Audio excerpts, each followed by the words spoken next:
রসুলের ভবিষ্যৎবাণীগুলো শোনেন, এটাই শেষ করে দিচ্ছি। এই শাম দেশ সম্পর্কে রসুলের যে ভবিষ্যৎগুলো করেছেন প্রায় 11টার মতো, আরো বেশি আছে, আমি 11টা কালেক্ট করেছি। এই শামে একটি মসজিদ আছে, জামে উমাইয়া মসজিদ। ঈসা আলাইহিস সালাতু ওয়াস সালাম যে দুনিয়ায় আসবেন, এই সিরিয়া থেকে আসবেন, এই শামের থেকে আসবেন।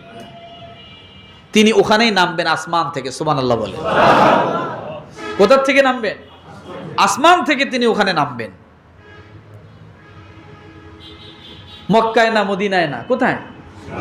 শাম। এরপরে নবীজির ভবিষ্যৎবাণী হলো এই শামের এই ভূমি হাসরের ময়দান হবে। কি হবে? 1 নম্বরে হাসরের ময়দান। 2 নম্বরে শামের ভূমি হবে ফেরেশতার ডানা বিছানো থাকবে, পর বিছানো থাকবে পুরো শাম এলাকায়। 3 নম্বরে বলা হয়েছে শামের অধিবাসীর দায়িত্ব নিয়েছেন সরাসরি আল্লাহ। কে নিয়েছেন? আল্লাহ। 4 নম্বরে শাম হবে কোরআন সুন্নাহর প্রধানতম ঘাঁটি। প্রধানতম ঘাঁটি হবে শাম। আজকে বিজয় লাভ করেছে সুন্নিরা। কারা? এইভাবেই আস্তে আস্তে বিজয় আসবে। এরপরে বলা হয়েছে 5 নাম্বার, আল্লাহর সাহায্য প্রাপ্ত দল হবে শামের অধিবাসীরা। আল্লাহ সাহায্য আসবে সেখানে। 6 নম্বরে শামে অবস্থানের জন্য নবীজি নিজেই সাহাবায়ে কেরামদেরকে বলে গেছেন যে তোমরা শামে অবস্থান করো, কারণ এটা হলো ইসলামের জন্য উর্বর মাটি, যার কারণে প্রধানতম খলিফাগণ সেখান থেকে খেলাফত কায়েম করেছেন, সেখান থেকে পুরা দুনিয়া রাজত্ব করেছেন এই শাম থেকে। এরপরে বলা হয়েছে 7 নাম্বার, সর্বোত্তম আবাস ভূমি হলো এই শাম, বসবাসের জন্য উপযোগী স্থান হলো এই শাম, কারণ সেখানে ফল মূল সবকিছু কি আবাদ হয়, আবাদ হতো। 8 নম্বরে বলা হয়েছে যে ঈসা নবীর আগমন ঘটবে এখানে। 9 নম্বরে বলা হয়েছে দাজ্জালের কসাইখানা হলো ওখানে, অর্থাৎ দাজ্জাল নিহত হবে ওই জায়গায়, দাজ্জাল পাকড়াও হবে শাম এলাকায়। কোথায় বলেন? শাম এলাকায়। এরপরে বলা হয়েছে 10 নম্বরে খাঁটি মুমিনের বাসস্থান যদি তোমরা দেখতে চাও তাহলে শামের দিকে তাকাইও। মক্কা খাঁটি মুমিনের জায়গা নয়।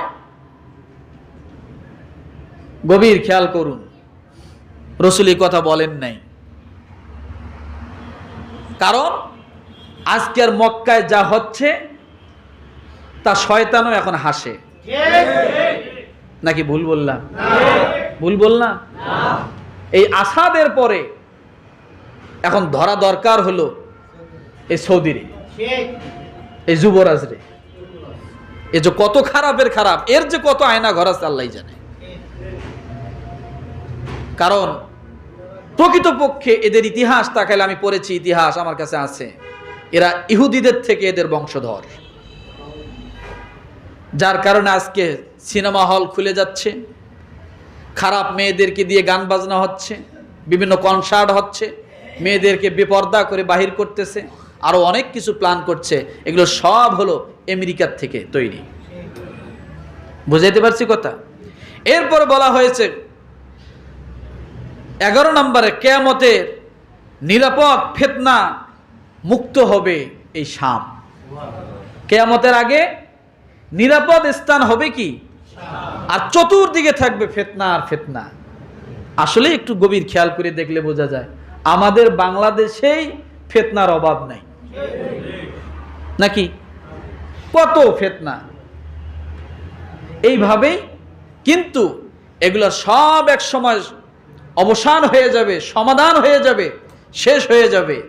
কিন্তু আল্লাহ তাআলা ইসলামের বিজয় এই শাম সিরিয়া থেকে আবার উড্ডয়ন করবেন।